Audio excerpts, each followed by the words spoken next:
voice in bioorganic chemistry, Professor Sandeep Verma specializes in chemical biology, biological materials, and soft matter. A professor at the Department of Chemistry and the head of the Gangwal School of Medical Sciences and Technology, he bridges science and medicine to address protein aggregation disorders and develop bio-inspired materials. A recipient of numerous accolades, including the Shanti Swarup Bhatnagar Prize and the J.C. Bose Fellowship, Professor Verma's work combines cutting-edge chemistry with real-world health challenges, shaping the future of interdisciplinary science. Thank you so much, sir, for taking out the time and talking to us today. I want to start first with asking you that you wear so many hats while you're here at IIT Kanpur. You obviously are a professor at the Department of Chemistry. You're a part of the Center of Nanosciences, Mehta Family, Center for Environment Studies, and of course you head the Gangwal School. How do you manage so much? Thank you, Kriti, for this conversation. My presence at IIT Kanpur and also my involvement in many activities is totally driven by my passion for the institute. So, beside teaching, beside research that we are supposed to do, I have always felt that institution is built around people who contribute to the growth, contribute to the sustenance of the institute in a very structured and disciplined fashion. And while I am, as you have rightly pointed out, have multiple affiliations and have involvement in research and teaching at various levels, what I feel that still it gives me sufficient time to contribute to institution building, and that is what drives most of us to contribute to many productive programs in the institute, to many constructive activities in the institute, and that is what is the passion, and that's the motivation for us to keep doing things in a better way, to bring laurels for the institute, to make institute better in all respects, all walks of life. It's very, very inspiring, sir, to see all of you, especially for all the younger faculty who joins in, to see the amount of dedication and the amount of time that you give to the institute. So thank you so much for that. So you have been at IIT for almost 3 decades now. So first question would be that what brought you, why did you choose IIT Kanpur? And then what changes have you seen academically the institute going through in the last 3 decades? Right. So I joined in 1997. So at that time, I had finished my studies as well as postdoctoral fellowship in the United States. I was working in Max Planck Institute for Experimental Medicine in Germany, and that is around the time in 96 I got an offer to join IIT Kanpur. So while moving from the United States to Germany, I was sort of struggling between the fact that whether I should stay back in Germany, continue my job at Max Planck, or should relocate back home, back to India. And I applied to 2 institutions in India, one being IIT Kanpur, other is not important anymore. And it was a very delightful, I did get an offer from IIT Kanpur, and in those days, Kriti, it was not a face-to-face interview. The selections were done mostly on the basis of your CV, mostly on the basis of your resume, and I was happy that everything worked out fine, and such a great institution offered me a place to come here, grow as a professional, teach in one of the most known and hallowed institutions in the history of India. And it was doubly remarkable because I am a native of Kanpur. I was born here and my family has been living here for almost 150 years. So it was a true homecoming. Right. And that I jumped at the offer and I joined IIT Kanpur. So a number of successive, sweet, how shall I say, coincidences led me to IIT Kanpur. And so what have you seen as your journey over here? Like, what was IIT like back then? And what have you seen in terms of the changes and the growth that you have seen in the institute? So when I joined, IIT Kanpur was a very sort of very small and very flourishing institution, if you will. And in last 3 decades, if you look at the growth curve of our institute, not only we have grown in stature, but we have also grown in student number, we have grown in faculty number, we have grown Massively. we have grown in the areas where there are new departments, there are new schools, there are new centers, and everything, revolving around the excellence of IIT Kanpur. So the growth profile has been phenomenal, and I'm happy that we all could contribute towards its growth as well as sort of reputation building in one way or the other. And I think it is all for the good. So the number of students and also the number of both undergraduate as well as postgraduate students, I think now we are at almost equal keel, and that also tells us that not only we value towards teaching, but we also value quite a bit towards the research as well as innovation in our institute. So as a professor, as a teacher, what kind of changes have you incorporated, or is there anything that you do differently? You've seen changes that you've incorporated. I'm just using the word changes a little loosely over here, but in all these years, what is the approach that has changed? So approach hasn't changed much. As I said that once you come to an institute, once you integrate yourself with the DNA of the institute, then you would like to sort of contribute in the way that institute building can happen seamlessly.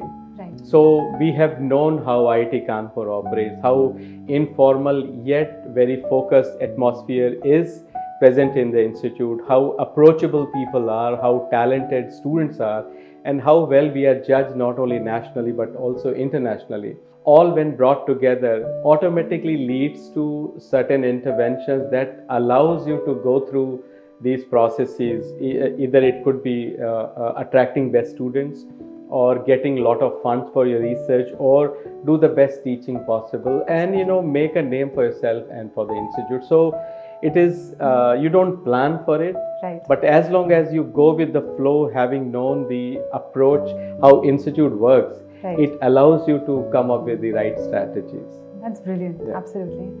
So let's rewind a little, go Yeah. back in time for you. While you were a student, at what point did you think, or what was that point that you can pinpoint probably as a eureka moment, so to say, when you decided that you want to be a researcher, you want to be a scientist, you want to be an academician? All right. I mean, so I was student at Banaras Hindu University. So I am a graduate of BHU, and there was no real eureka moment, no aha moment. It's just that I have always been very disciplined in my approach for everything. So even when I was studying for my master's, it was a very disciplined approach. And somehow during the course of my master's study at BHU, I realized that perhaps it is best for me to focus myself toward research, and that led to my choice of giving what we usually give, a GRE and TOEFL, and got admitted in several schools in the US. I chose one which was centered around drug discovery. So that was, if you can call, as my calling in terms of applying my knowledge, applying my science, whatever I had at the level of post-graduation, to something very tangible, which was drug discovery. And I was very happy when I reached the US that the research problem I chose for my PhD, for my doctorate, was around a disease that had just erupted in the US, which was acquired immune deficiency syndrome, which was HIV and AIDS. So I started working on AIDS virus, and that you can call not at the master's level, but at PhD level, that was the moment I thought that disease biology and coming up interventions towards such incurable diseases through chemical science approach could be something I can follow for the rest of my life, and the passion could be sustained over a longer period of time, and I could contribute very meaningfully, if you will, to the not only the research landscape, but eventual possibility of really contributing that could eventually become a drug. So that was one of the eureka moments or aha moments that I found suitable and worth pursuing over these last several decades. Right, sir. So would that probably also tell us how you have this whole love for both chemistry and medicine, and now today you're in the intersection of engineering, medicine with Gangwal School.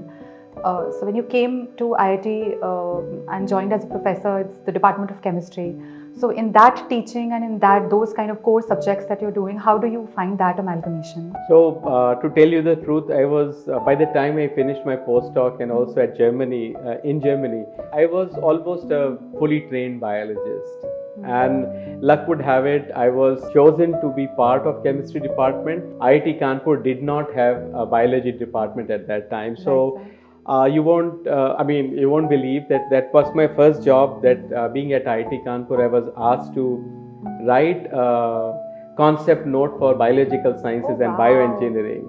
So I was first one to be drafted at very early assistant professor level, the rookie, if you will, who would do the run around and make a detailed project report, concept note, what equipment to buy, how to even envisage a biology department. I'm very happy to share that part of my journey at IIT Kanpur also involves my inextricable connection to biological sciences and bioengineering. So coming from discovery, evolving as a true-blooded molecular biologist, coming back to chemistry department, I did get that little window of opportunity, if you will, that I can use my early training or training at doctoral level to bring substantial change in the thought process at IIT Kanpur by opening perhaps the first non-engineering department, after a while, and especially centered around biology. So that could be one amalgamation you're talking about, where my research and where my background met with a new challenge while I was at IIT Kanpur. So you never thought of moving to the biology department? This is off the record. The then director, Honorable Professor Dhande, was very benevolent. He offered me that you should move to biology department, but somehow, I thought it's a new department and the institute should hire new faculty who would have stake in the department without any umbilical cord to any other department. So I took few steps back and I did not opt for biological sciences and bioengineering department, stayed with chemistry because institute did give me that flexibility, or it gives all of us that flexibility to do whatever we want, irrespective of what affiliation we are currently bound to. So I did not move to BSP and stayed with chemistry. Great. So you have so many accolades and recognitions and achievements in your name. I know you would say that that accolade may or may not be important in that sense when you're doing the larger work, but I would still pick one, the Shanti Swarup Bhatnagar Prize that you received. Can you tell us what was the problem statement, or what research, or what were you working on at that time when you received this award?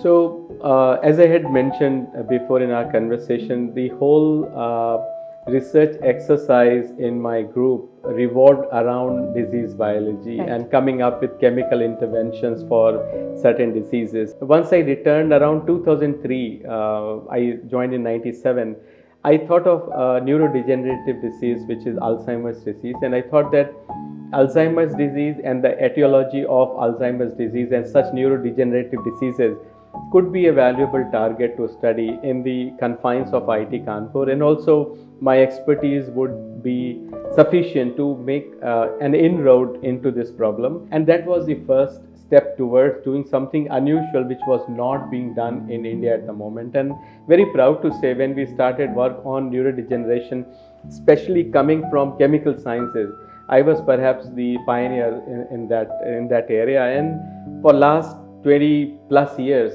we have consistently contributed to the etiology of neurodegenerative disorders, going from Alzheimer's disease to Parkinson's, including now we are using transgenic animals to study some of our interventions. So this process, the research going from chemical sciences to the neurodegenerative disease biology, gave us several incredible papers. We were very fortunate, the lab was very fortunate to have some very talented students who contributed enormously to the research program, and sort of one thing added to another, and it was very fortunate that the country or the nation or the community of people who would judge you on the basis of your work could find some merit in our research. And of course, as I would always say to anybody who is willing to listen, these awards, etc., are shared by everybody in the group. It is just one person gets it, but it is a tribute to my research group, tribute to my great institution IIT Kanpur, which provided me the right platform to bring that synergy in research and teaching, and which eventually led to some of the recognitions I have had.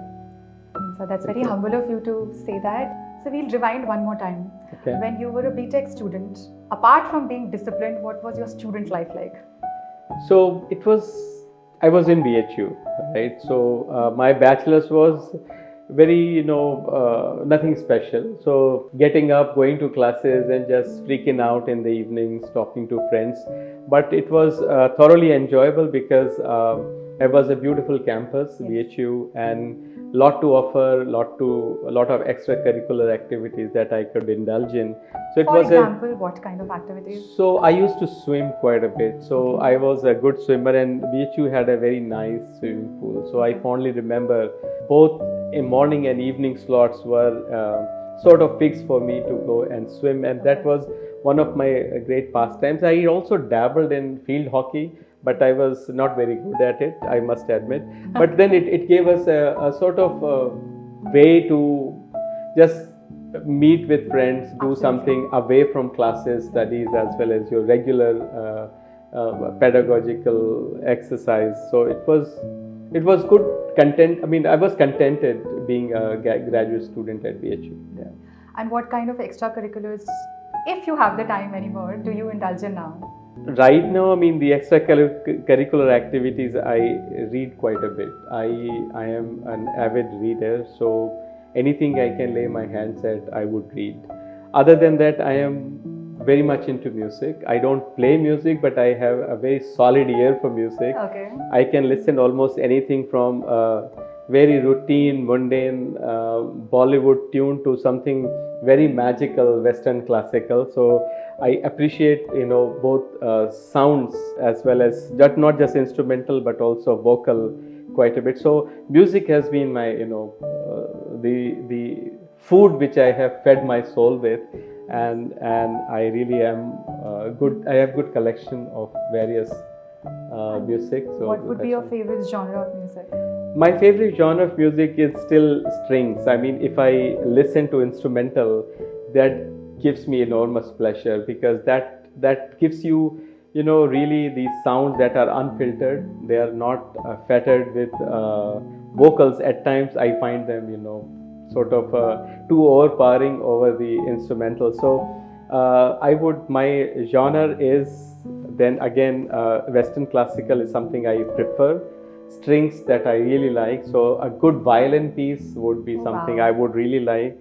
I follow Yo-Yo Ma. So if you are, so there are exponents who have had a profound impact on my preference for music, and I really relish. And so any free time I would put on my earphones and listen to music. Great, absolutely brilliant. Sir, as in your life as a professor, I know you said there wasn't an aha or eureka moment for you while you were studying, but has there been any moment that you found in an interaction with a student or in a class or something, that a student has come up with something which made you go aha, like one of those kind of moments? That has happened many times. So I think that is more of a tribute for my students than me, because the ideas, when executed well, bring the aha moment or the eureka moment, and that has happened multiple times. One particular example is we were possibly the first ones, at least in context of India, where we showed patterning of molecules on surfaces with applications. So we published in the highest impact factor possible, in a journal of highest impact factor, and that was a true eureka moment for us.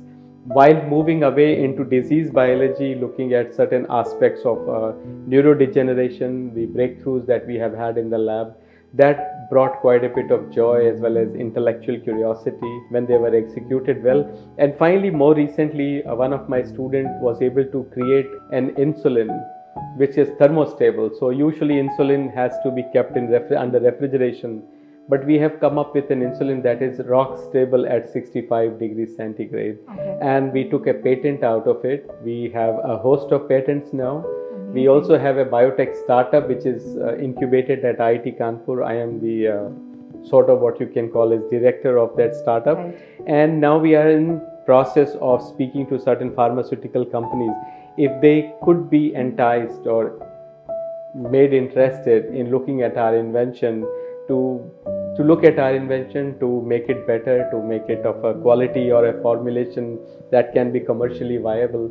So jury has to wait, but these were few of those moments where we thought that we have done something very remarkable, and it gave us a lot of pleasure and joy. We look forward to when this comes to fruition and takes the next step, sir, Yep. for sure.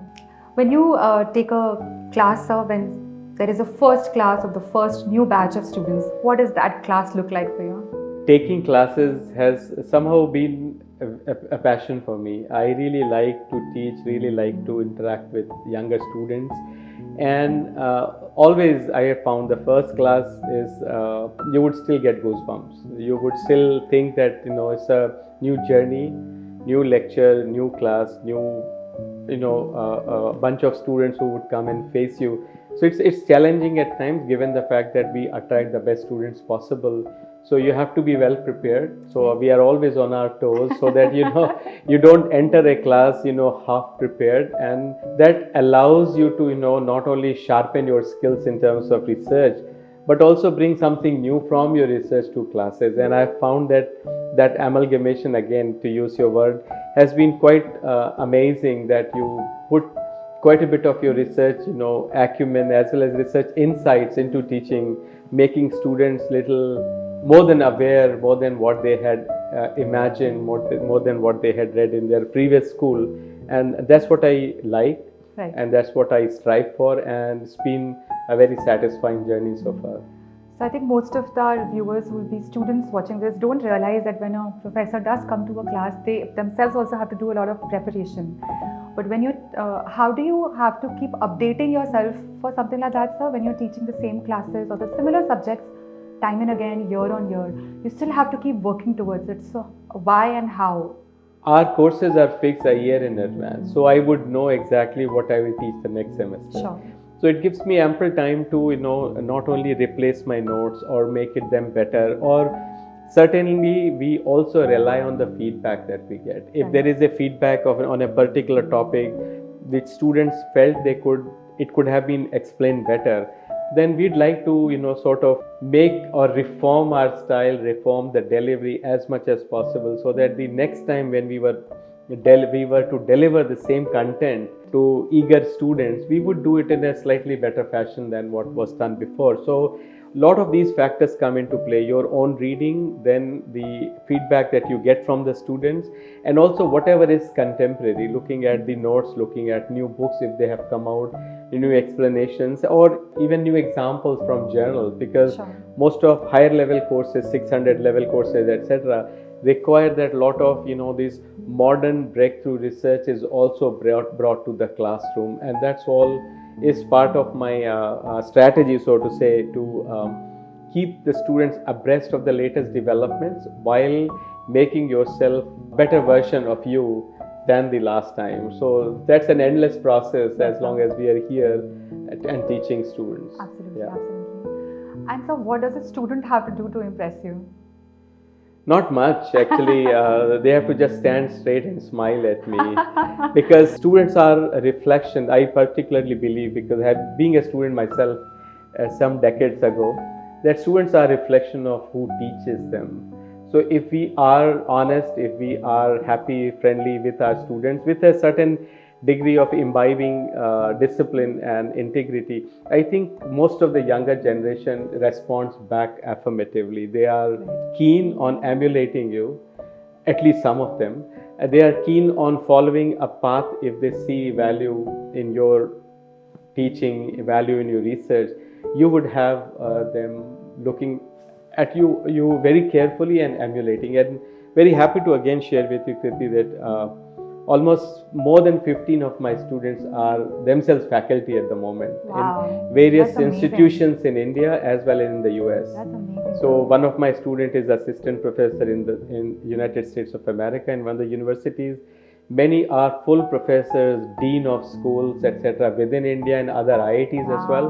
Student doesn't have to do too much to impress me. They have to just ride along, enjoy the ride with me, in the sense that they should have the same passion for research, same passion for discoveries as well as biology or cutting edge disease biology. Right, sir. Yeah. Absolutely. The success, I feel, is defined so differently by each individual. It's an individual description or understanding for each person as to what success means for them. What is success for you? So, success is satisfaction for me. I mean, if I am satisfied by delivering a 1 hour of lecture, at the end of the lecture, if I come out satisfied, I was super successful in that 1 hour, right? If I get a good paper, it may not be the best journal possible, but if the results satisfy you, if they make you happy and, look at a research problem from a different angle, I am successful. If my own student rises above and, become successful in their own chosen career or discipline, whichever it is. I mean, it need not be academic. That is success for you. So, success would a summation of many things that you do in a day, many events that would happen in a day, and of course, distilling everything that has been positive would comprise what success would look like at the end of the day or at the end of a career. So, I would not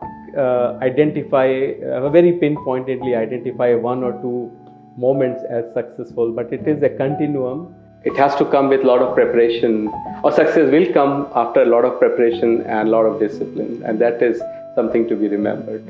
Very inspiring way of looking at it, sir. Something you could tell our audience, your advice on how they can be successful in life. So, I'm not sure I can advise on how can you be successful in life, but if you want to achieve success in profession, right, the only thing I found works for me at least is discipline. I am a very, very, very strict discipliner for my own self, and I expect and I anticipate if some of us have a disciplined life, there is no question that success would elude us, and that goes for the super bright students. And that also goes for average students like me, because discipline at the end defines who you are, and discipline actually allows you to think in a very logical way, in a very constructive way, and that is a cornerstone of any successful venture. It could be life, it could be profession. So I think if one word I would like to point out to any listener or younger listeners, it's just discipline. Discipline covers for many lacuna. You may not be as bright, but a disciplined approach can overcome any barrier. Absolutely brilliant, sir. Last question for this section. You have been inspirational for so many people, for people who've been attached with you, who've worked with you, who have studied under you. Who has been your inspiration in life? So, there are a number of people. I think I grew up in a family where my father was a professor. So one would expect everything starts from home. Yes, sir. So you look up to people who are at home, who you look 24/7. He was somewhat of an icon for me in the early phases. Then moving out, you get excellent teachers. You look at teachers, you look at colleagues, professionals who would inspire you. And then of course, there's no point in telling names, but I have been very fortunate to work with some very smart people, very clever people in their own discipline. So looking at all of them, I think if not a single person, but I would think that my inspiration comes from a number of people who I have watched very closely, or I have worked with them very closely, and picking up bits and pieces from their personality. I have used that way to construct an image that is part of my guidance as well as inspiration. Great. Absolutely. Thank you so much, sir. Thank you. Before we end today's session completely, a small rapid fire session, sir. So you have to choose between one. Okay. Research or teaching? Research. Okay. Academics or administration? Academics. Wow, that's like a nice. You're very sure of the picks that you're doing. You said rapid fire. Yes, sir. What one part of the job that you don't like? Meetings. One part of the job that you do love? Going to department, meeting with students. One part of your job that you would like to add? More time on my hands to do extracurricular, what I really miss out at times. And the last would be any last words of advice, anything that you would like to add for our viewers? It's just that one should enjoy whatever we are doing. As most youngsters would relate to is, we have one life to live. So never leave anything unattended. If you want rock climbing, do rock climbing. If you want to travel the world, travel the world. At the same time, everything comes with a rider of being a disciplined individual who is careful, who is passionate about not only research but also fellow citizens, friends, family and other human beings, and everything moving in general. So that would be my last word of advice, if at all I am capable of giving it to you, and wish you all the best. I wish you a very successful professional as well as personal life. Thank you so much, sir, for joining us and giving us your time. This has been truly, truly inspirational. Thank you very sir. much, Kirti. You've been very kind. Thank Very you. kind. Thank you.